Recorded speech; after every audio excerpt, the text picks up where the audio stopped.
Everybody, hello. It's Thursday, February 6th, 2025, and Chapo is coming at you. In just a little bit, Felix and I will be talking to author and writer Will Tavlin about the slopification of the entertainment industry as embodied by the Netflix content streaming model. But before then, look, it's the news. The news hits just keep happening, and I think we'd be remiss if we didn't start the show talking about some of like the big news items that have happened just since we last recorded. And Felix, I'm going to start with to me like the image of the week, the moment of the week that really crystallized the news for me this week was, did you see that clip of Chuck Schumer and like Senate and House Democrats put together a protest against the, gutting of USAID by Elon Musk's Department of Doge? And it was just Chuck Schumer and several other incredibly elderly looking people going, "We will win. We will win." And then to the side of Chuck Schumer, there was literally an old man shaking a cane. Now, I said this because we've said so many times, we've lamented so many times on the show about the like gerontocracy, like just the ossified state of American politics where everyone is like 90 fucking plus years old. They have their hands on all the levers of power, but they're only going to be alive for like another year or two. Fucking Mitch McConnell just fell down the fucking stairs this week. I feel like the monkey's paw curled when they were like, "Oh, don't want old people running government? How about a bunch of feral 19 and 20-year-old computer programmers being given the keys to the U.S. Treasury Department?" I think you mean one of the most cracked 19 to 24-year-olds in the country. Yes. He decoded the scrolls, Felix. Yeah. He decoded the scrolls and got an A on a class project. So That was the best one I saw. People were like, none of these kids know how to like turn something into a PDF, and they definitely don't know COBOL, the ancient programming language that is the backbone of like every like federal agency that actually matters. And someone was like, one of those guys with like, Founder, the fridge that emails you. I was in a bullshit computer class with this kid, and I accidentally deleted all our homework the day before it was due, which is like, I don't know how you even do that. My Doge ate it. That's what happens in a Netflix movie. You accidentally delete everything. That's not possible nowadays, But he said, but he ended up doing all of it. We got an A, and it's like, he did homework in school? Oh my God, let's let him run the world. And like, I don't want to be too good with this, but like, if you have not gotten pussy, I don't want you anywhere near the government. I don't care how smart you are. I don't care how many coding languages you know, but it's just this thing like, oh, if you know JavaScript, that makes you a mentat or something. And look, talking about this is like, I can't make any like confident prediction because like with the tariff shit, like, are they just going to get tired of it when they realize it'll destroy the economy? They've already walked back the Mexican tariffs. Maybe they'll bring them back.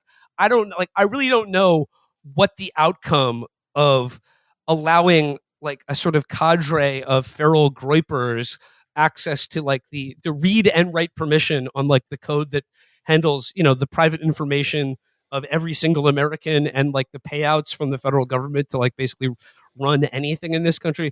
I don't know what the ramifications of that are going to be, but like you said, this has been a golden age for people with the word founder in their Twitter bio. And I don't know if you saw this one, Felix, the guy who said Silicon Valley created the modern world. Of course we should be running it. And the guy who said that has founder Roblox in their bio. Yeah. Oh my! I didn't know I was talking to John Galt. So we've talked a lot about what the feeling of this Trump administration will be, right? And we talked a lot about how the differences from Trump 1, key among them being the absence of the resistance.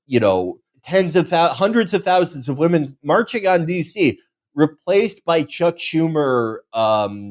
It looks like the waiting room for a colonoscopy appointment. Yeah, no, it reminded me of when I was like visit my dad getting chemotherapy. Yeah. That's what it looked like. Yeah, just like a 1,000,000-man march for guys who need 7 different prescriptions to take one shit in the morning.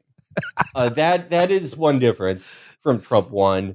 But there is a lot of other similarities. The key thing of Trump 1, right, was he would propose something, or one of the surrogates would propose something, like idiotic, monstrous, and like clearly just thought of that day. There would be a lot of fury about it, and then he would either get taken to a black site or like everyone who's all the countries that are paying for Jared's buildings are like, no, we're not going to do that if it's a foreign policy thing, like with his Gaza proposal this week. And then they never mention it again. And if you bring it up even a week later, all the patriots are like, you're crazy. We never wanted to do that. But we've been trying to define what the feeling of all this is.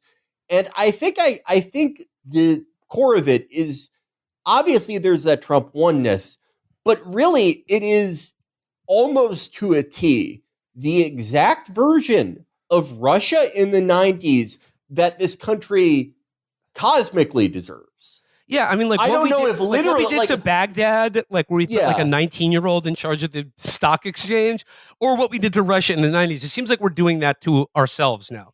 Right. And like all things with America, the people that like most have it coming, including the people who actually did do what Musk and the sort of cadres of kids who got stretched out by Peter Thiel on his casting couch are doing now.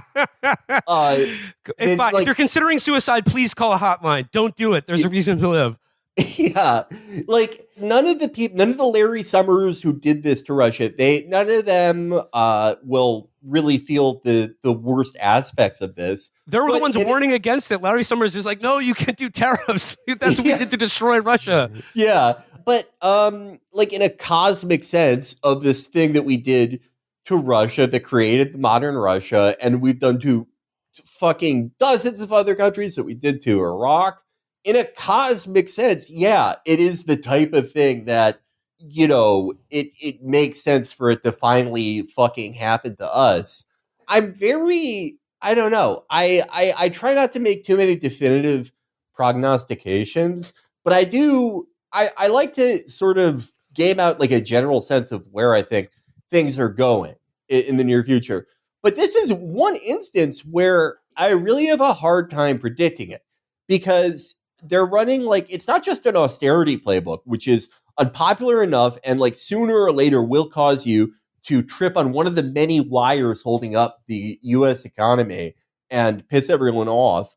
They're doing that, and planes are falling out of the sky, and they very publicly identified themselves with the very policies of austerity that are probably going to be very toxic in 3 years max. But this would be an easy thing to predict in a vacuum, or even 8 years ago. But the Democratic Party is so directionless, and so like I have never seen the rank and file of the party so upset and just lost. I think it's a perfect example. I don't know where we go from here. And it's very telling that out of the one thing I can say confidently is this effort of like the Department of Government Efficiency to cut wasteful spending and make government more efficient. No, like they have no problem with corruption or wasteful spending. They just want to make sure that Elon Musk and his cronies are the ones that are in charge of how they waste the money. That I can say for certain. But to your point about cosmic justice, and the Democrats, I think it's very telling that the one government agency that has become the flashpoint for all of the protest, I'm putting that in quotation marks, about like how awful this austerity program is USAID. Now, does USAID provide services globally that are necessary, or the kind of thing that you would want a legitimate government spending money on? Certainly, but that doesn't change. A leopard does not change its spots, and USAID. The fact that the Democrats had the protests for USAID and like they're basically saying, Elon Musk is taking food out of the mouths of our federal police force. Yeah. Elon Musk is destroying the American government's ability to keep telling people that our system of government is better than China's. People might notice how sclerotic and corrupt this country is if we stop propagandizing constantly. Did you see the Chris Murphy? Who I'm just going to say it. I don't think I can get sued over this. The rumor is that Chris Murphy separated from his wife, and he is dating a young lady who perhaps uses a certain subreddit. Okay. And it's causing him to have some new swag. How Chris got his groove back. Did you see the Instagram live he did where he's like, folks, it's been a cromulent fuck crustable of a shit cunting day. I haven't seen that. I need a system reboot in the form of whiskey. And he was like, he did this, he definitely got the memo about Democrats going on live. And he said, do you like USAID helps us, it helps us counter China's influence. This is the thing that not only Chuck Schumer is trying to mobilize a protest for, but that you are going live, that you're saying, I need a fucking drink over. Not like... fuck Elon Musk. I'm going to go live. I'm going to show you 100 bands right now. Can Elon go band for band with me on live right now? I'll show you 100 right now. Yeah. I feel like even the shittiest Democratic parties of, 10, 5, 6, 7, 8 years ago would realize the first thing we should raise a stink about maybe is the payment system that pays for Social Security, among other things. The idea that they're taking food out of the mouths of our deep cover CIA agents doing color revolutions in foreign countries, and not that they're taking food out of your grandmother's mouth. Yeah, it's like this is insane to me. Like next week, let's do a Vine. Is that still around about the crippling austerity that will be coming? But let's mobilize a 1,000,000-man march about how we're no longer going to be able to pay people to say, what has Gaza ever done for Black Lives Matter? We'll get to that. But I think the broader thing going on here, and then this is connected to the tariffs and the trade wars. I mean, Felix, I think you're exactly right. What I have to say about that is Claudia Sheinbaum is the new leader of the free world, as far as I'm concerned. She is out-meeting everyone right now. She hit Trump with, I'm going to get some guys to look into that, which is his move. No. And he said it, they walked back the tariffs on Mexico because she was like, we're going to dedicate an extra $10,000 soldiers to the border to prevent the flow of fentanyl into the United States. Every single Mexican government for the last 30 fucking years has pledged to do something like that. They're probably already doing it. Hitting Donald Trump with we're going to get some guys to look into that, and it totally allays it. How many guys do you think he's done that to over the years? 1 million, 10 million? Hey, where's my paycheck? We're getting some guys to look into that. Doing that to Trump is like if Brad Pitt had molested Harvey Weinstein in 1998, and that was the end of it. You did his technique to him. Or Claudia Sheinbaum would be like, how about instead of this tariff and this trade war, how about instead of that, I give you a pair of signed boxing gloves from Julio Cesar Chavez, one of the great Mexican fighters. Wow. All right. Now, that's the Trump stuff. She's that.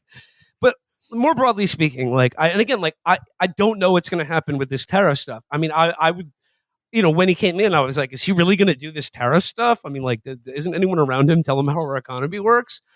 But the thing is, in trying to and what I've read about what I think the analysis that makes the most sense to me about what they're trying to change or what they're trying to do with this new Trump administration is for instance, Marco Rubio, the new Secretary of State, gave a speech this week in which he said he invoked the phrase multipolarity and said that we're no longer the post-World War II indispensable nation.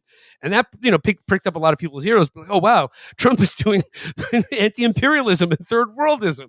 No, I mean, but I think the point here is that they're trying to I think that they believe, and I think for their own purposes, not entirely mistakenly, that the post-war global order of U.S. military hegemony and supremacy backed by global free trade, the system that we created essentially to benefit ourselves at the expense of everyone else, that's what's holding us back. And it's holding us back in the sense that it's preventing us because with that comes this phony, maintenance of this moral justification for everything we do. And I think certainly post-Gaza, as we're seeing now, they want to get done with that. They're done with that. And they want to return to a more classical, early 20th century, late 19th century, great power imperialism. where the United States is like still the most powerful and wealthiest country in the world, but we're not an indispensable country, which basically means we can do what we want and we can act in ways that are more aggressive openly than we would otherwise normally be. And like, I think the thing with the tariffs is I just think they're looking for a shakedown from everyone. They're looking for rent. They're looking for the rent money, and they want to extort as much as they can out of any nation that's weaker than the United States. And they think that, like, I guess that will, I mean, that will counteract China's rising influence. Yeah, I really think it's interesting how much Trump has brought up McKinley, which I would love to know, how did he find out about McKinley? If anyone knows, please let me know. Well, obviously he read a book. Yeah, he's by his nightstand every night. Yeah, he whenever Ron Chernow book comes out, he's the first in line. But I think it is an incredibly useful angle to look at not just this presidency, but like what at least one of the parties will push going forward, which is, kind of what we outlined during the 2020 primary, that there are two modes of us reconciling with this new world where we are not the preeminent, unquestionable superpower. I was thinking about you. Yeah. And that was that we could either have a negotiated withdrawal from the world and actually put some of those super profits into a safety net, similar to what, countries like the Netherlands or the UK to an extent did. The peacetime prosperity boom that usually follows any victorious nation in a war, like for instance, like Western Europe after World War II, like the peace dividend was never reinvested into this country after World War II. It was invested in the maintenance of a global national security state that has grown every fucking day since the end of World War II.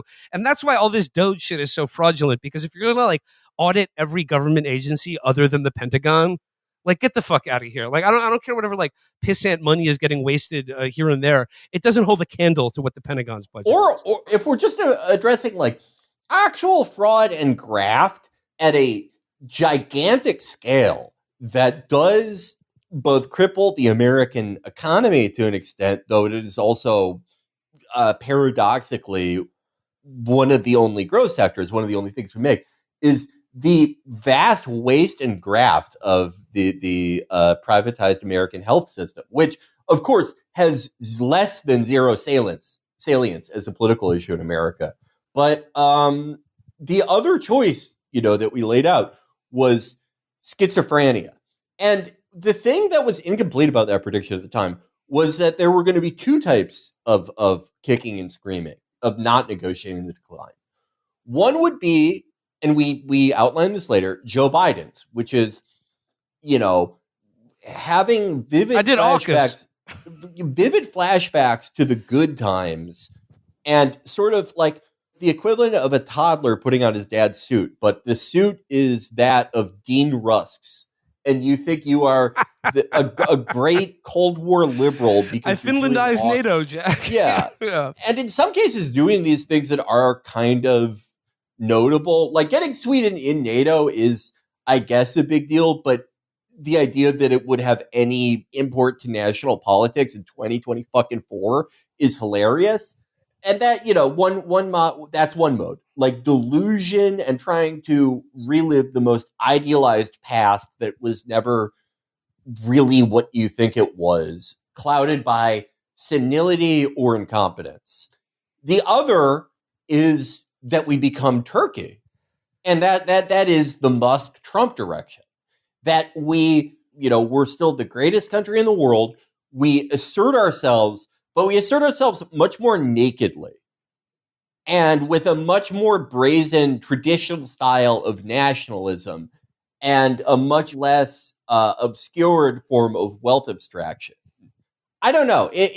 I've seen a lot of people say that, I don't know. They are acting like this go of things to recalibrate the American national security state in this way has already worked.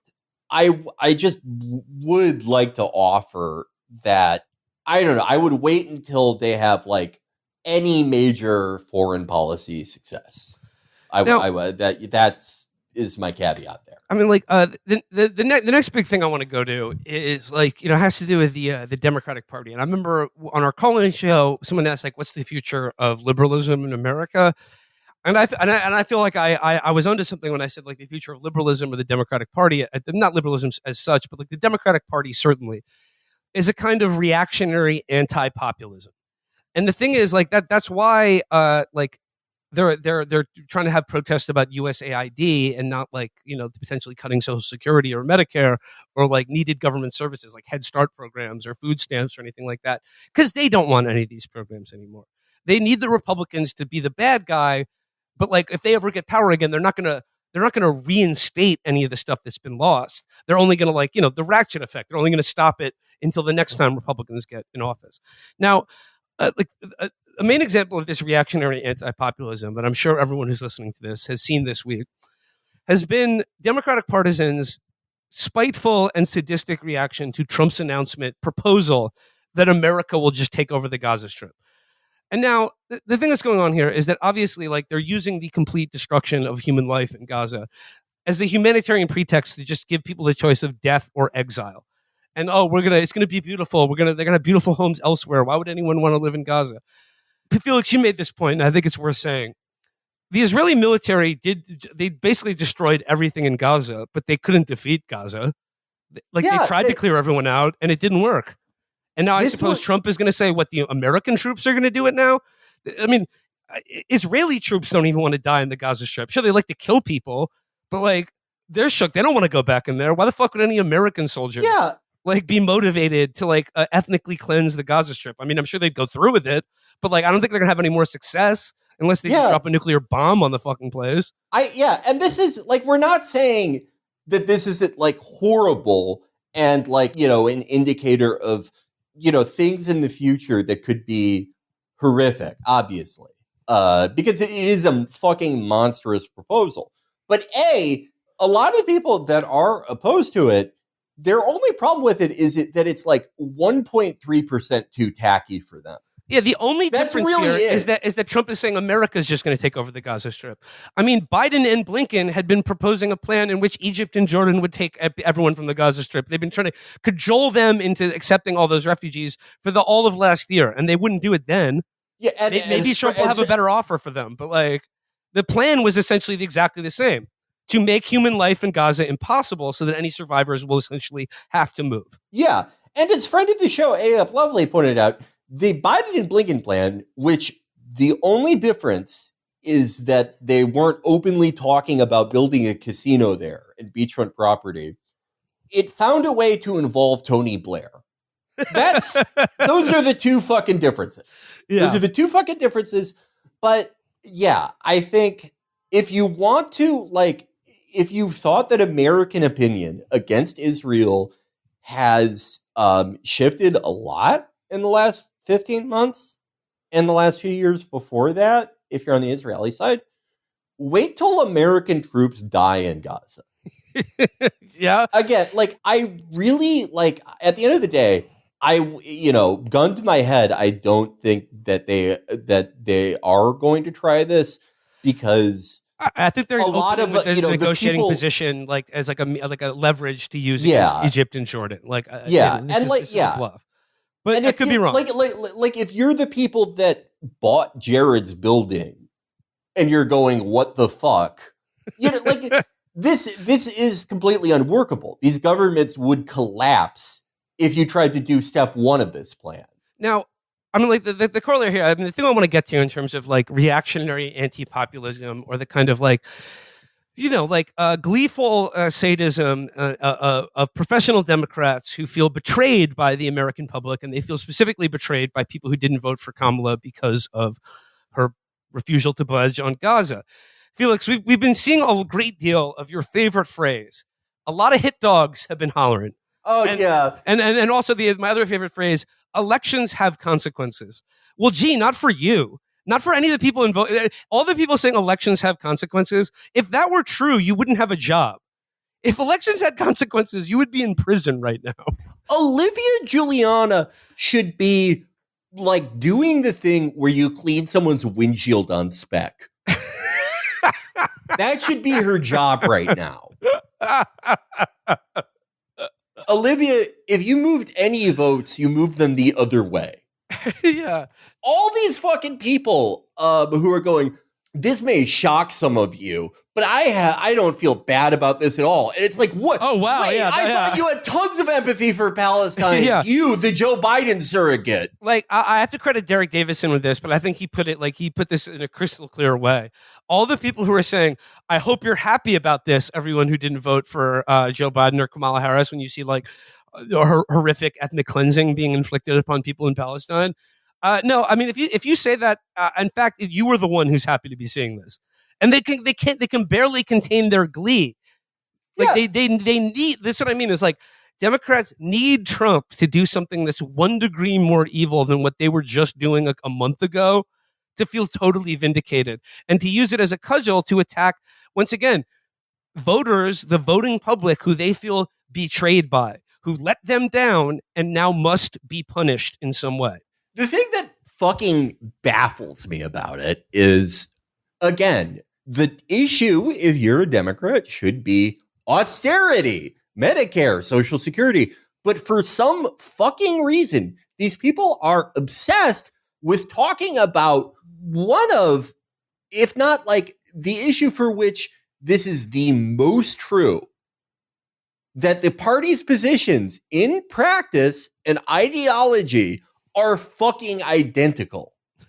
This is not one of those issues where you get to go, oh, I guess the Democrats are really bad. Yes, we saw their policy for 15 fucking months and for decades before that. This is not one of those things where you get to rest on the laurels of the most recent Democratic president. And if you think the prospect of Donald Trump building condos and casinos over mass graves in Gaza is nauseating, as you should, realize that the only reason that this is a realistic alternative is because of what Joe Biden and Netanyahu did for the last year and a half. The only hand in glove. Like one would not be possible without the other. Joe Biden did all the heavy lifting so that Donald and Jared could build casinos over mass graves. The only reason they didn't announce the Blinken plan in a similar spectacle to this I think Blinken would have worn overalls to this event. I think it would have been an insane jazz concert. Averex butter leather jacket. Yeah. Yeah. There would be a Josh Shapiro Earth, Wind and Fire like tribute. The only reason it never even got that far with their almost identical plan is because the Israelis fucking despised Biden and didn't want to hand him anything that could be interpreted by anyone as a victory. And I guess the last thing I'll say about this is anyone out there looking to score points against yours truly because of my foolish criticism of Joe Biden and Kamala Harris, I will concede this 1 point to you. Joe Biden never did anything like Donald Trump pushing in Netanyahu's chair for him. Yeah, if only for the fact that I think it may have zapped Biden's life force to pull out the chair like that. If only, like that may have saved him at the end of the day. But that was, I mean, it reminded me of one of my favorite images of all time, the Donald Trump Jewish sperm bank meme. Which I think that's got to be the thumbnail. And we're going to put funded by USAID under it. Because it was a USAID artist who made that. And you know what? Before we get into the interview, the last thing I'm going to mention, as long as we brought him up, Governor Josh Shapiro, they're reopening that murder case of that woman who committed suicide by stabbing herself in the head 20 times. We've contacted Governor Shapiro for comment. He's told us, Mama said there will be days like this, but I'm pissed because it stays like this. Well, I saw that he's at the top of the list for who's going to run in 2020. Yeah, I think he's a top Democrat. But I remember saying on this show that I was absolutely certain that they were going to choose Josh Shapiro as Kamala's running mate. And I was actually kind of shocked when she chose Tim Walz. And I was just like, everyone interpreted that as like, hey, wow, maybe they are going in a different direction. I'm willing to say it's likely that they probably knew the issue of him allegedly covering up a murder might have made an appearance in this campaign. Yeah, I don't want to give them too much credit. in one direction or the other. But I don't know. I think maybe even the West exec shitheads and the and Tony West and all the other fucking geniuses on that campaign, I think they saw the CGI thing of all the stab wounds that I guess constituted really crazy suicide. Killing yourself by stabbing yourself in the back of your own head. Dozens of times. How do you... What muscles do you even... Your triceps have to be crazy. You would have to do a year of skull crushers to even, like, get the dexterity and rotational strength to do that. They realize that may be a problem.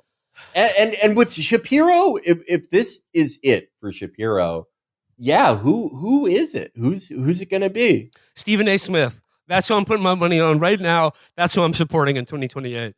He posted something about running for president. I mean, honestly, they could do a lot worse. And no, I don't know anything about what he believes in other than his, being obnoxious on television. I'm sure it's insane. But hey, let's go with a winning formula, okay? I'm sure what he believes is insane. Whatever. Yeah. I mean, I know he hates taxes. I know he hates taxes from watching his sports commentary. He's always talking about how, it's ideal to be on a sports team in Florida or Texas because there's no state income tax. But we'll see. I'm going to be supporting Stephen A. Smith in the 2028 Democratic primary. And I don't care what his positions on anything are. I support Stephen A. Yeah. No, right. I'm not a sports guy except for mixed martial arts. Though Stephen A. He shows up at the UFC events. He shows up at the UFC. He says he's cool with Dana White, Yeah. No, that doesn't surprise me. I would like him to nationalize the UFC and forcefully demerge it from the WWE. That has been humiliating. I spent a lifetime being like, no, it's not pro wrestling. I'm not into that. And then they merged the companies. Terrible. UFC has merged with WWE? When did that happen? They're under this company called TKO Holdings. It's insane. It's insane. They found a way to create a company where Dana White is like, that's the least morally compromised the most woke guy in the company. Like he's a piece of shit, but compared to Vince, compared to the McMahon family, oh my god, oh Jesus. Yeah. I mean, like, if it came out that Dana did sex trafficking, I would be like, that makes sense. But I think if Dana was sex trafficking, he would have like accidentally revealed it by now. He would be like arguing with someone, and he'd be like, "Do you realize how much I pay the women that I traffic?" You fucking goof. All right, let's not take up too much more time. Let's transition into our interview with Will Tavlin about the Netflix and the slopification of the entertainment industry. Joining the program now is writer and N+1 contributor Will Tavlin, who is kicking off my inaugural interview series, Triumph of the Wills, where I interview Wills about just life and what it's like to be a Will. No, I would say that this is more in the series of interviews we've done on the concept of the slopification of our economy and culture. And Will Tavlin recently wrote a piece for N+1 about the Netflix and the streaming model and what it's doing to television and movies. Will, thanks for joining us. Thanks for having me on, guys. I'm really glad to be here. Now, I'm going to begin like this. I mentioned to you like a couple weeks back, we did a call-in show, and one of our listeners asked us to state our opinion on what like the definitive movie of the Biden era is. And the movie that Felix came up with is The Bubble. My response to when he said that is, what the fuck are you talking about? And he said, exactly. Will, now your piece, and like very early on in your piece, you bring up the Netflix film The Bubble and a film Netflix released at the exact same time just called Bubble. Could you describe what The Bubble and Bubble are and how these films stand in for just like the streaming era of movies, in which real films with their actors and production budgets are released, but feel like they never existed. They feel like they're from a different universe that have just somehow snuck into our reality. Yeah, so the Bubble was a movie directed by Judd Apatow that was released in April of 2022. And it was a direct response to the movie takes place on like a film set on like a sort of like crappy, like blockbuster dinosaur film set. It's got this like massive ensemble cast, and like COVID is happening. And yeah, as you said, like that month there was another movie that was also released towards the end of the month, a few weeks after, that was called just Bubble, and that was a completely different movie. It was an animated movie out of Japan about, it's like a society of sort of future world in which like the laws of gravity basically like ceases to exist. And the reason to like bring these two movies up and together, it was kind of it was unprecedented from my view, for a studio to release two movies with the exact same name, basically at the exact same time. Obviously, like, you know, studios in the past have like done like remakes and stuff, but this was like deliberate releasing movies and making them deliberately confusing and hard to find. And like the reason, you know, from a studio's perspective of like, well, why is it a bad idea to like release two movies at the same time with the exact same name, is like, it's like sort of like interviewing someone who has the exact same name as you. Totally. It's like, I mean, if you think about it, it's like, okay, well, there's lots of reasons, right? I mean, the biggest one is like, you wouldn't want to confuse your audiences going to like a movie theater, for instance, and accidentally like buying tickets to the wrong movie. You could imagine that like the talent involved with one would be like pretty mad about the fact that there's a movie with the same name from the same studio that's like potentially taking away attention from your movie. But the reality is that like this wasn't, nobody really, when this happened, I think what was equally as surprising as like the movies being released with the same name at the same time was the fact that like nobody seemed to raise any issues about this in like the Hollywood press. Like it just went totally, I didn't find like a single news article that like remarked upon this at all, which I think was like indicative of just how much Netflix specifically, but the other streamers as well, but Netflix specifically has just like changed the film industry towards gearing it to a business model, the Hollywood film industry to a business model where making movies like hard to find and confusing and it is not only like a side effect of the business, but actually the intention of the business. Yeah, one thing that you talked about a lot in this piece that I really loved, and I felt the way that a lot of people felt, which is you identified and articulated these problems, all these feelings that all of us have had about Netflix and a larger streaming system for years, but have been unable to like fully articulate. But one thing that you identify a lot is the sort of both the business model of content deluge, and that specifically a movie like The Bubble is not made to be watched in the traditional sense of watching a movie. It's made to be like something that you put on in the background so you don't think about the time that you wore like capri pants to middle school while you're cleaning your house. It's like Yeah. it is the final, all like dystopian portrayal of entertainment portrays it as like super entertainment. The stuff that like fills all your senses, takes care of all your sexual needs, and is just like mainlining heroin all the time. In reality, what we actually get is the phenomenon you describe, where entertainment is the lowest possible quality, the gristle meat, the worst thing that you could technically call entertainment, because it is just made to be on in the background. Yeah, I mean, another way of putting it is like, and the way that I say it in the piece, I mean, essentially what the essay is also a trajectory of how Netflix just made movies more like television. I mean, this kind of thing about like something to be designed in the background, that's just like the history of television, which I think like, I think is maybe a little bit harder for people to see these days because we've lived through this era of like so-called like prestige TV from like the late 90s to like, I mean, so many people have different dates for like when prestige ended or if it still has ended, but I would put it to like the end of the aughts. at its real peak. And the reality is like the majority of television, the history of television, the spine of television is like, I don't know if you saw this show that was recently announced. Maybe it's like Paramount or something. It's like FBI : CIA. Yes, absolutely. Yeah. And it's like the history of television is like shit like that. Like just total mind numbing, like 30 it's a few things, but it's like 30 episodes of some broadcast network like FBI, CIA, NCIS, whatever.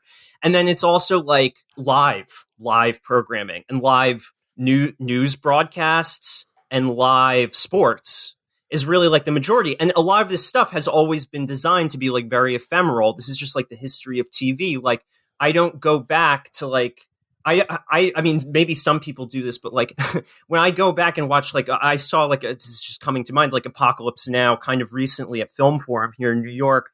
And it's like, I don't go back and watch movies like that from like 1979. I'm not going back to like, some like cop show from 1979 to like seek out old episodes or like seeking out like an old NBC news broadcast from 1979, the way like we do for movies, because movies, they have a different kind of longevity or historically have had that.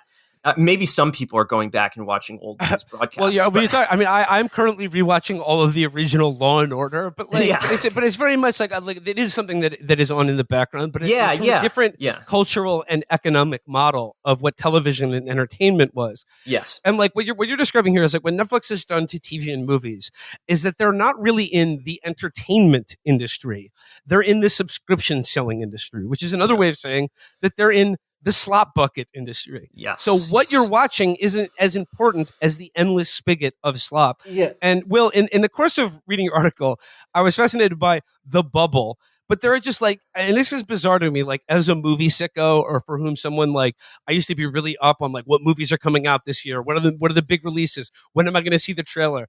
I just like reading your article is like discovering the Dead Sea Scrolls of like the last 6 years of media.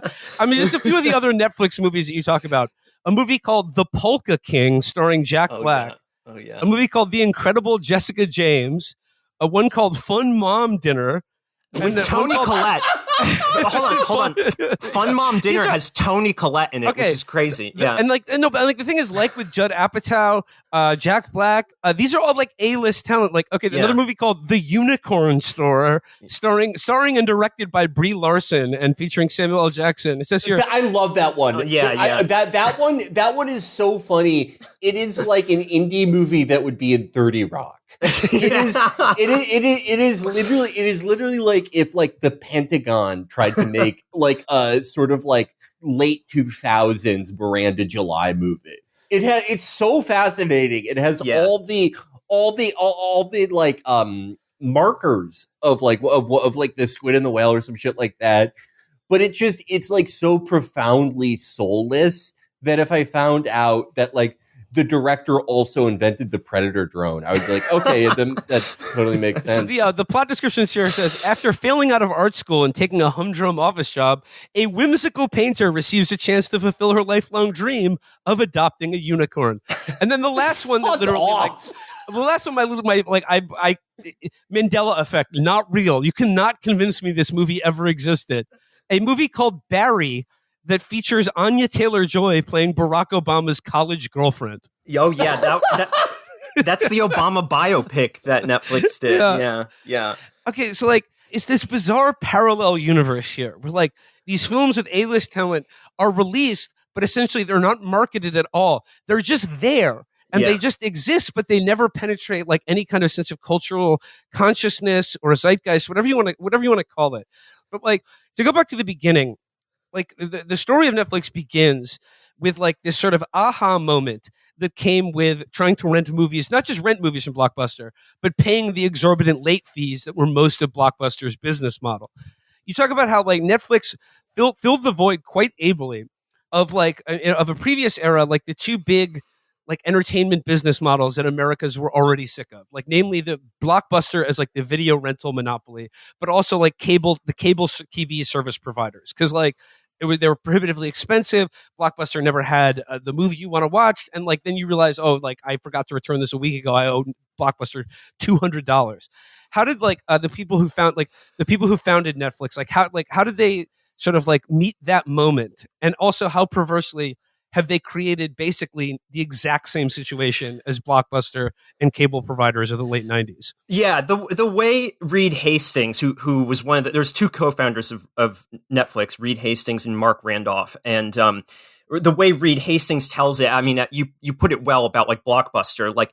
I say in the piece how in the year 2000, Blockbuster collected that year $800 million in late fees, which accounted for 16% of its annual revenue, which is just a batshit and crazy number. I mean, insanely high. And he, as he tells it, is he experienced this firsthand, basically because he rented a VHS tape of Apollo 13, the Ron Howard movie from 1995.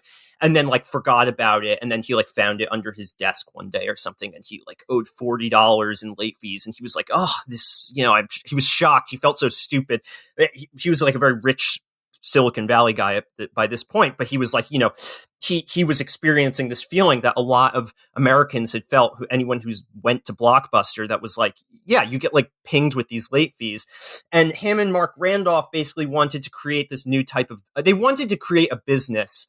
And initially, DVDs weren't necessarily even part of their calculus. It was we want to do some kind of internet by mail business similar to Amazon, but they do books. We want to do something else. And DVD technology had just come out. So they were well, why don't we do DVDs? And the way that they tell it is oh, Blockbuster had this terrible system. We're going to do something different, which is it's going to be subscription based and there's going to be no late fees. And the way it works is if you pay for a monthly subscription, you get to rent out 3 DVDs at a time. You can keep them as long as you want. But the catch is that if you want to rent more than 3, a 4th, a 5th, you have to return, the first and the second. You can only have 3 out at a time. The reality though was that they came up with that idea. They initially, when they first launched Netflix for a couple of years, actually, they were just selling and renting DVDs a la carte, the way that Blockbuster would. It was just on the internet and over the mail. And they had this warehouse where they stored, hundreds of thousands of DVDs. And they weren't growing as fast as they wanted to. And they were riffing basically. And what they realized is they could have a service that was more efficient. They could basically use their warehouse more efficiently and reduce shipping costs by switching to a subscription model. This subscription model where users could keep DVDs as long as they wanted. And the idea was that oh, we're going to turn people's homes into mini Netflix warehouses, essentially. Yeah, that's the point you made. And I remember the DVD by mail model of Netflix when that first came out. That was a game changer. That was fantastic. I remember loving it. But the point you make is that you're paying for the subscription, not for the DVDs. Yes. And they realized the same thing Blockbuster did is that when people rent movies, they'll watch it. Maybe they won't watch it. They'll put it off. They'll forget about it. Yes. But for Netflix, it's not only is your living room being used as a de facto Netflix storage facility, they're also saving money on postage, on shipping these things. And something that you point out in your article is that Netflix tracked heavy users of its service, labeling them internally as pigs and secretly throttled their deliveries. So the people that were using Netflix the way it was supposed to were renting movies. You watch the movies, you watch them that night, put it right back in the envelope, ship it right back off. They were secretly throttling people's because they didn't want you using the service. Yeah. Getting your money's worth per a month. They wanted you to just rent the movies and forget about them. Don't pay a late fee. Play the subscription every month, and we don't care if you ever send them back. Yeah, it's both this first of all, it's like Uber and Airbnb 10 years before those companies come into existence in terms of getting people to kind of leverage their own assets in terms of helping the company. And then as you put it, it's the way that I write it in the essay is the clear difference was Blockbuster punished customers for being forgetful. And Netflix rewarded them for being mindless. And that mindset, and that sort of innovation is really what like anchors the company as it goes through its like next iterations. Like that was how they did away with the like the largely pretty shitty blockbuster rental model. But then it's the real revolution in Netflix came when they realized that they should just be a cable company. They should be a cable provider, and the dawn of streaming TV, and how like House of Cards with all 13 episodes like available immediately, this kind of binge model. How did like Reed Hastings and like Ted Sarandos, like how did they come to this realization about turning Netflix into a cable TV company rather than a movie rental service? Yeah, it's also important to note, like, it happened in stages, and it's also important to note that like where Netflix ended up in terms of like being this company that like makes stuff that like these sort of like typical Netflix movies, as I call them in the piece, like where it got to at that point, that wasn't necessarily like the intention from the very beginning. Like I'm very much a believer that they stumbled into it, but it kind of happened in stages. And basically, like Reed Hastings always wanted the way it's hard to trust what he says because all these guys like lie all the time. But like what he's told people and told people who I talked to was that like they wanted to go to streaming or wanted to like DVDs was always just like a step on the way. Like they knew they wanted like streaming was the future as early as like the early 2000s. And the problem was that they didn't really have the technology for that. But eventually in 2007, internet speeds had sort of reached a point where they could launch a streaming platform.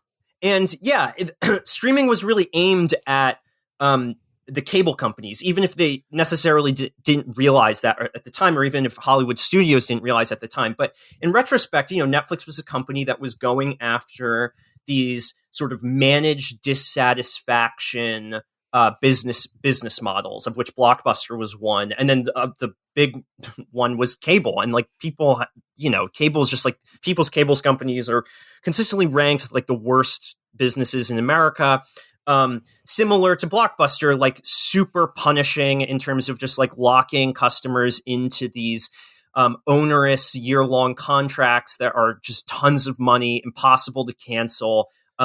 Even though you're still paying tons of money, there's ads.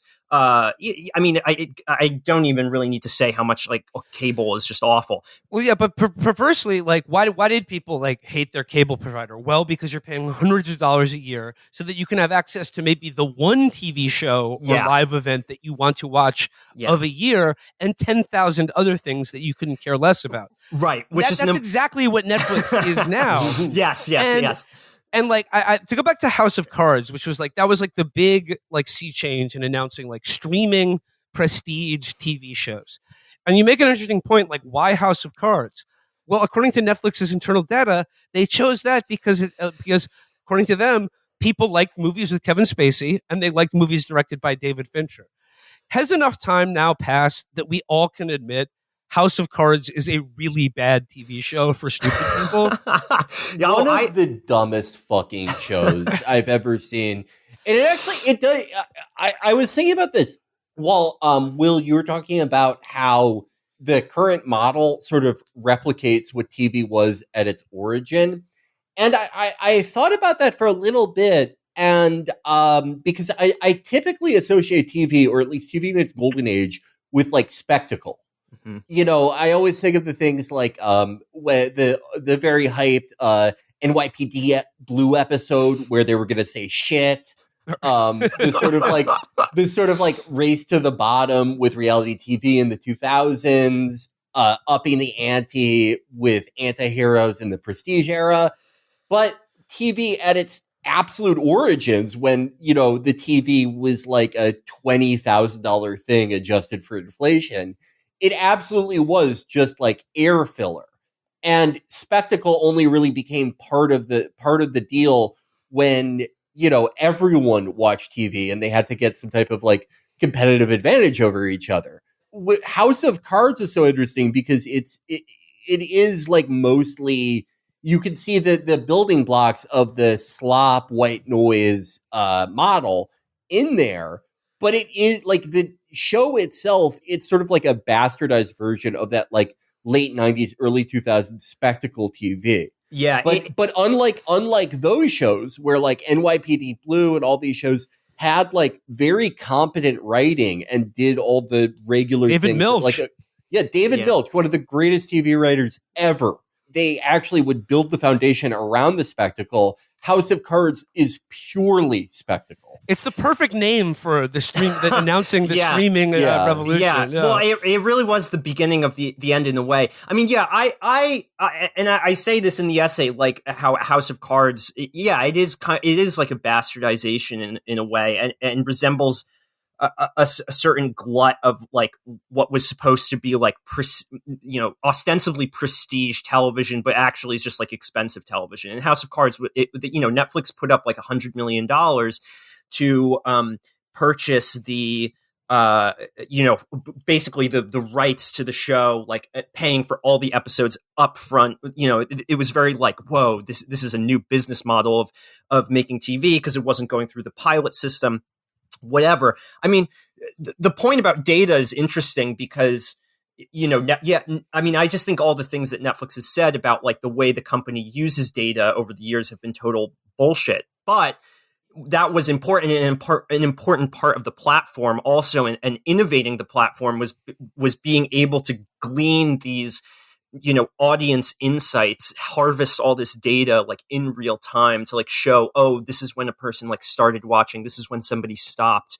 And they'd use that they leveraged that data in a way, in all sorts of ways, both to, basically like destroy the WGA, but then also used it to boost their own narrative about like what's popular, even if like we all have eyes and can tell like this isn't actually good. With House of Cards, it seemed like there just by sheer amount of numbers, there probably are some like passable to good shows on Netflix now. But I can't think of anything they have now that has like that level of like cultural purchase, even though House of Cards was just so not the type of phenomenon all these predecessor pre-streaming shows were.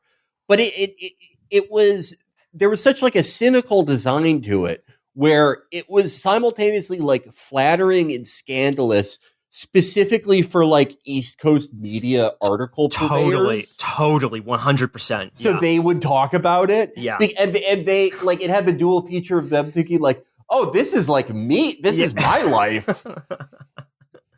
Yeah, I totally agree with that. And also like, I mean, this is something that I don't get too much into the essay, but like the rise of Netflix really required the consent of a New York media class and like a specifically like television class, a class of television watchers that need really to say like constantly, oh, like what Netflix is doing is like so innovative, and they were able to get that in a lot of different ways, but like. Yeah, I mean, I think Netflix does have I actually think that like Netflix is the most popular stuff that Netflix has today is all television. It's like, these Squid Games and like Bridgerton and stuff like that. I don't watch these shows, but like that is what is popular on Netflix. And I do think that stuff does exist in like the zeitgeist, whatever you want to call it. But like the point that I was trying to make is like no movie that in the piece is that like no movie Netflix has made has at all reached the level of like cultural awareness, because Netflix is fundamentally a television company. It's not a film studio. The only one that I can think of is like The Irishman and Roma. Probably is like these huge budget things that they clearly paid for because they wanted to get nominated for an Oscar. And I think Roma and The Irishman are both very good movies. Yeah. But like another point you make is that like most of what people actually watch on Netflix or any of these streaming services are movies and TV made before the advent of the streaming revolution. And like really what they are is kind of warehouses for these like catalogs of content that people are familiar with and want easy access to. And then like the fact that every studio now is trying to carve out space for their own and claw back that IP and have their own streaming platform is really indicative of like people don't really want all of this new like new content that's being given to them. I mean, you give the example that Netflix's goal was to release a movie a week. a movie a week, and you contrast that with like the golden age of like the big Hollywood studios that were releasing 60 or 70 movies a year. But the difference being is that they were part of like an industrial and cultural mode of production in which craft and like really caring about film as an art form was necessary. Yeah, and also because you had to get audiences to theaters. Like you had to pull them into seats, and that means that you had to make something that like somebody is going to choose to buy a ticket. And like I write a lot about like Netflix before it started doing this like movie a week thing. It started out, at least on the movie side of things, like around like 2015. Like an indie film. That was like their big thing, was like, we are going to acquire independent film. We're going to like acquire foreign films, because the idea being that like, because we like don't release things in theaters, like we don't have the same incentives that the big studios have, the financial incentives where like they just have to like make a big blockbuster, so they make like, you know, billions of dollars or whatever. And it's like, we have all these niche audiences, and we have like algorithms that can like push this to the right audience. So that financial incentive, it's like indie film is going to, thrive. It's going to be fantastic. And obviously that didn't last long for a number of reasons, part of which was like competition went up, and there was this sort of just like race to the bottom. And also as their user bases, their customer bases grew, Netflix in particular, like suddenly what they realized is like, oh, well, it's more efficient to just like make the crappiest thing possible that like 25 or 50 million people are going to watch, instead of like 10,000 people are going to watch. Like this movie, talk about movies that that like you can't even believe this exists. This is not necessarily a bad movie. It's kind of an interesting movie. I don't know if you guys know, Daryl Hannah directed a movie that's on Netflix called Paradox that has like Willie Nelson and Neil Young in it.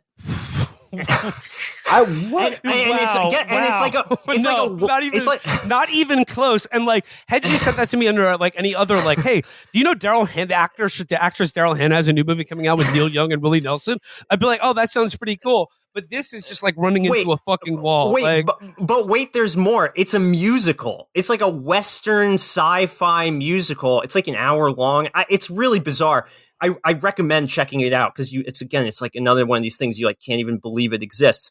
But anyway, so this is all to say, like, with its indie film experiments, I talked to Ted Hope in the piece, who was a longtime producer and who worked at Amazon Studios. And he co-founded Good Machine with James Seamus in the 90s. And he gave a great quote where he was like, one of the great inefficiencies of making movies, especially independent movies, in like theatrical business is like whether or not your movie is crap or beautiful, you still had to tell everyone about it. Like you described Netflix like the generation of like what is usually the opposite of the entertainment industry model, this anti-marketing strategy. Yeah. Like the end of marketing, like where it used to be like, if you invested all this money in a movie, you would have to invest almost as much money in marketing it, letting people know, hey, there's this movie coming out, you should see it. Oh, it stars so-and-so. Like, isn't that exciting? Whereas like, I think about a movie like, talk about like House of Cards and another perfectly titled movie for the Netflix slop engine, a movie called The Gray Man. Yeah. That cost, I think probably cost $200 million and stars Chris Evans and Ryan Gosling, like two big name actor. This is a movie that I actually watched, and I can't tell you a single thing about it. Oh, yeah. The Gray Man is exactly what it's just gray, just sort of just a fog, basically. But like that movie came out, and it was like would otherwise be like a big summer action movie. But like there was, it just was there one day. You woke up and you're like, the Gray Man has arrived. What? Yeah, and part of the reason why is like that the Gray Man happened is like that pivot from indie film to like the Gray Man happens because like Netflix and the other streamers, Amazon in particular, they come to realize that really like what they're doing, they're in the customer acquisition business, not the film business. And what Ted was telling me, who he was there during this time, is like something that he was told by people, like the way you win the customer acquisition business is not necessarily by producing something that's like really excellent and that like gets people's attention, but is by like producing a consistent product at a consistent pace, at like a regular cadence, and basically making sure that like this is the way that you keep customers, is like making sure that you always have something there. And so all the streamers start, first of all, they really stop acquiring films from like festivals. And I mean, they still do like a little bit, but they pull back a lot, and they bring production in-house, and they start making, you know, this more predictable type of film, which I call the typical Netflix movie, of which The Gray Man is one. There's an interest. You give some examples of the typical Netflix movie: Tall Girl, Horse Girl, Skater Girl, Sweet Girl, Lost Girls, and Nice Girls. Yeah, there's the typical Netflix movie has, you know, the first thing you can say about it is the first thing that you can always notice is the title, because the title announces exactly what is going on in this very like sort of like SEO driven way. Like there's another two examples I use, which is like a romantic comedy about a wine executive is called like The Perfect Pairing, and then like a murder mystery with Adam Sandler called Murder Mystery. But there's all sorts of attributes. One thing I was really taken with was the credit titles, like the title sequences with the credits, which just look like the most like thrown together like Adobe template bullshit you've ever seen. Well, this is part and parcel of like how they're using the data to shape their. I mean, like, for leaving art aside, like how they're shaping like the entertainment that they're producing, and like it's this bizarre thing where like you'll notice it like. There cannot be anything longer at max of like 20 seconds of silence or nothing happening. People need to be told immediately exactly what's going on. Characters need to constantly be announcing what they're doing as they're performing actions, based on the idea that, well, what if someone's looking at their phone when they're watching the movie? They might forget that Adam Sandler is going out for a drink with friends if he doesn't say, I am leaving now to go out for a drink with friends. But Will, I guess like, my great fear with this, and like I've talked to people who have been like in pitch meetings, and they're like, you can literally see like the algorithm begin to give them notes where they're like, hey, we love your project, but is there any way you can can you include a cousin within the first 10 minutes of the movie? Our data shows that people really respond to a movie with cousins in them. And I think what Netflix and these tech companies and these streaming services would say is that like, hey, like, we know you better than you know yourself. We know your viewing habits. We know what you respond to, even if you're not consciously aware of it. Will, I guess like my big fear is, are they right? Like are they, or are they just like, or is the data giving them a false impression just based on people's behavior rather than what they actually like think and feel? Yeah, it's important to know always that like, they are using data, but like they're using data as they're obscuring what they're using the data to obscure their decisions, which is to say that like there is always, yes, they're collecting massive amounts of data and using that to inform decisions, but like there's always a human who is interpreting that decisions about what to do. Whenever I've thought about this, like one thing I've been thinking about a lot is Juror Number 2, which came out, you know, late at the end of 2024. I don't know if you guys saw it. I saw it. I did. I thought it was great. I mean, I really liked it. I'm an Eastwood fan, you know, but you're in good company here. Yeah. Yeah. And it was great. And that was Warner Brothers, and which is, you know, owned by Warner Brothers Discovery or whatever, under David Zaslav, who's trying Zaslav is getting ready to take Clint on a ride to live in a nice family home after all the movies all the very successful cheap movies he's done for Warner Brothers. Totally. So you know, Zaslav is like trying to, you know, pivot the entire enterprise to being like streaming focused, direct to consumer. And for Juror Number 2, of course, Clint Eastwood's last movie, or what is, you know, likely to be his last movie, I think that's maybe confirmed, like that had this, as I'm sure you guys know, like had like the smallest theatrical release ever for a Clint Eastwood movie. Like, it was, I think, released in like 60 theaters nationwide. And like, this is the guy who did Unforgiven, and then like even a movie like American Sniper, which was hugely successful for Warner Brothers. Oh, I mean, he's grossed, you know, like well over $1 billion, possibly like billions of dollars for Warner Brothers. While like, you know, one of the most successful American auteurs who's just been consistently pushing great movies out since like the 70s. But it was released in six 0 theaters, which is crazy. Like, and just, it was released in 2 theaters in New York, Alamo Drafthouse and maybe like Regal Union Square or something, which is also insane. That was just 2. That's New York City. That's New York City. Like, yeah, you could not see this movie in a theater if you were in like Cincinnati, like any kind of like small city in America. You could not see this movie in theaters. Now, the movie had a really high per screen average at the box office. Like overall numbers were small, but on a per screen basis, it did really well, which is usually a sign like in kind of the old traditional system of like distributing a movie in theaters in normal times.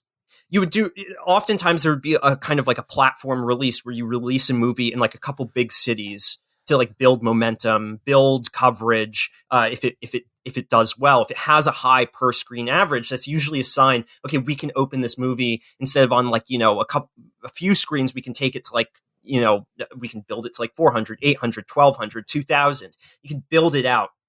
It's happened a lot with Clint Eastwood movies over the years, but Warner Brothers just like buried this completely, like 60 theaters, and that was it. And that's an example where like people want to watch good movies, right? Like Clint Eastwood made a good movie and people want to watch it. That is like, but that is like Warner Brothers making a decision, a conscious decision to override what the data says, which is that the data says that people like this movie, and saying that's communicating to directors and audiences 2 things. One of which is to directors, like your movie, if you're an auteur and you make a movie like this is the future for you is on like Max. It's on like a streaming platform.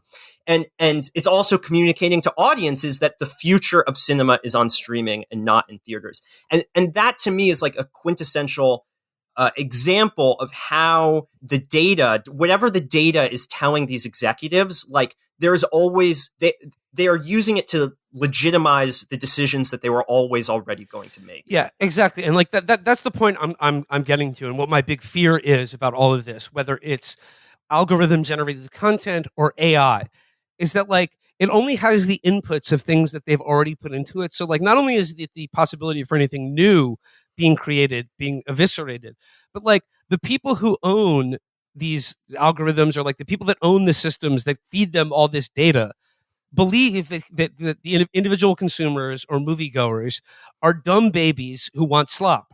Yeah. That's their view of humanity. So of course, the data that they own and control tells them that yes, indeed, that is the case. People are stupid babies who don't want to be challenged, and they don't want to see anything that they haven't already like basically seen, and they don't want to be challenged in any meaningful way. So that like, hey, that's just what people want. We'll only give them what they want. It's a consumer-driven model. So that like what we are creating is like a cultural tundra in which the possibility of anything new or different or challenging is being eviscerated.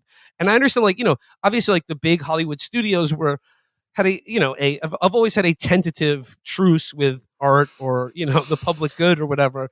But like what this new model is doing is I think it is leading us into a new dark ages. Yeah, it's as I write in the essay, it's like one of the, traditionally Hollywood has always had a couple of handbrakes whenever like executives basically like went off their rocker and started pushing crap that just like nobody wanted. And the big one that it traditionally had was the box office. Like if you were an executive and you produced a movie and it bombed, like that told you that your movie was crap. And the reason it told you were crap is the nature of the theatrical experience itself, which is like the box office has historically, it's obviously a very imperfect metric for like tons of reasons you could get into, but like it reflects audience interest in a very direct and clear way, in the most direct, clear way we have, which is like when you buy a ticket, right, to a movie,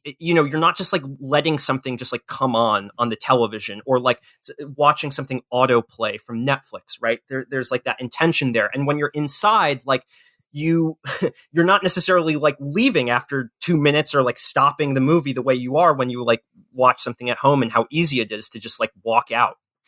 You're in this dark room that like really like focuses your attention on the thing you were seeing. So when a box office report historically has always carried with it a kind of inadmissible truth, not necessarily that the movie was good or bad, but that the audience experienced the movie in full, and that their taste, you couldn't really ignore what they said about it, right? So like there was this, you might call it like a vestige of democracy involved with the box office, that what the streamers have done and what Netflix's really great innovation was, and why all of these other studios have like, raced to recreate its business model more. In addition, there's a lot of reasons why, but one of the biggest reasons why is that Netflix has essentially created this platform on which there are no failures, right? Like where there isn't this handbrake, where they can just like push Irish Wish onto the platform. and Irish Wish, for those who don't know, is the Lindsay Lohan movie about an American writer who travels to Ireland and falls in love with a roguish Irish writer who lives in a castle. Will, yes. I remember that one so distinctly because I saw a clip from it where Lindsay is basically standing on a cliffside in like County Cork or something, looking at this like the rolling green hills and like like the ocean crashing against these sort of stark and bleakly beautiful Irish countryside beaches. And she says, "Wow, I've always wanted to see this. It's just like something out of a James Joyce novel." And I was just going, "What?" That's like the exact opposite of ever. Like James Joyce wrote a whole chapter on Ulysses making fun of that kind of shit Irish writing. I really want to watch that one because one of my favorite, and this is a pre-streaming thing, but one of my favorite things in bad movies is how bad movies portray writers. It's always like just a very harried guy in shirt sleeves, or like one of those professor jackets with patches, or like a very pretty woman but with like messy hair pacing around. I've got to finish this chapter. I have a deadline. I'm a writer. Yeah, it's Irish Wish is a great example because like Ted Sarandos is going around talking about how popular this movie was. He gave an interview to the New York Times, and the journalist who was interviewing him was sort of like, really, like kind of like, really, like I watched that movie, like you really think that's good? And he's like, well, 6D like or something like that, 60, that is, million people watched it, so it must be good. But the reality is like, and I have a whole section in the essay about this, like the data goes both ways, like in terms of like the way that they're misinterpreting it or using it to leverage their bullshit decisions, but then also the way that they're putting it back on the public to basically just lie, because like the way Netflix counts views is not at all that like 60 million people watched Irish Wish from like start to finish. I mean, I could get into like more of the details about like how Netflix measures this stuff, but it's essentially this like amalgamation of like every second. Like you compare it to like if Ford Motors, like if a family buys a car and the use of the car is split between, let's say, the husband, the wife, and like the teenage child. If Ford Motor Company counted that as 3 car sales rather than 1, that would be getting close to what Netflix's sort of viewer count model does. Yeah, they're tallying up every second that basically a program is watched by every user on the platform, and then adding that up to this total sum, which is called viewing hours, and then dividing that by the runtime to basically produce a number of like quote unquote views. So it means, as you said, the Ford example, but like more concretely, if I watch the first 45 minutes or if we each watch 30 minutes of Irish Wish, right? And then close our laptops. Like Netflix will think, oh, this show has been watched for 90 minutes total. This movie is 90 minutes. It received 1 view. None of us have watched this movie, though, really. I mean, we've watched part of the movie, but we haven't watched the whole thing. And this is really like another one of their innovations is transforming the film, that a film, which would be historically, viewed as this complete unit, this unified object, that would be experienced in full, into this thing that's like a tranche of pixels that is like piecemeal, in which they can sweep into piles basically to like fudge the numbers. I guess like in closing here, like I compare this to the ushering in of a new dark ages. And I think like the analogy there is apt, because like when historians refer to dark ages Europe, they're not referring to like the sun never came out, or that it was like particularly brutal or nasty compared to like other periods of medieval or early modern history. It's just that it's dark because like we know so precious little of what happened, because there just wasn't like recorded history. No one was writing anything down or passing anything along. Like, so that's why it was dark. And I think this new era of streaming is creating a dark ages in which like a similar phenomenon is happening, where like movies are created, like the pixels exist out there, the data is just out there, like, you know, as you said, in this infinite tile on your screen, but that like no culture is being produced because like nobody is remembering or even watching or absorbing any of this. Yeah, I think yeah, it's depressing, but I think that you know, that really tracks. And I do think it's important to like note that like this piece is really about the essay that I wrote is really about Hollywood, and like Hollywood is not the center of all cinema, and in fact you could say it's on the periphery in a lot of ways these days, and there's still a lot of like great indie films, independent American films and foreign films that are being released every year. The problem is that like, you know, I'm in New York City. Like we have, you know, 15 to 20 like world-class first run and rep theaters all within like 3 miles of each other, where like I can see like, you know, the new, you know, Do Not Expect Too Much from the End of the World, or, you know, all these great movies that came out, or even, you know, Juror Number 2, for instance, like all these great movies that come out constantly. Most places in the United States are not like that. And most even like small cities in the United States aren't even like that. If you're lucky, you'll have like, you know, a good art house theater that plays like good rep movies and interesting things, you know, from abroad. The problem is like, yeah, the problem is also just that the distribution and exhibition market is just so completely fractured at the moment. And I do think that the only way it's ever going to change is basically through regulation, because the streamers shouldn't be allowed to be producers, distributors, and exhibitors of films. Like vertical integration. That was the old studio model. They owned the theaters that the movies were shown in too. And there was a crucial, you know, Supreme Court decision in 1948, which led to the Paramount Consent Decrees, which basically forced the vertically integrated majors to divest themselves of their theaters, basically their theater chains.